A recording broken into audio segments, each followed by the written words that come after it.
Is your iPad not turning on and you're convinced that it's charged? You know for a fact that it's been plugged in and it's still not turning on?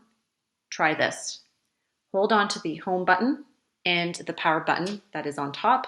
Hold the two of them at the same time for 10 seconds.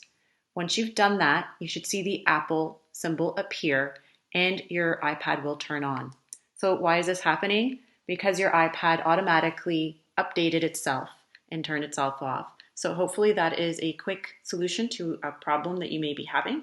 If you try this and it doesn't work, please feel free to connect with me. There is an app called Glendale Links if you ever need to make an appointment with me, or try to email me. You can always call the school and they will get a hold of me as well if I'm still working from home. Okay, all the best.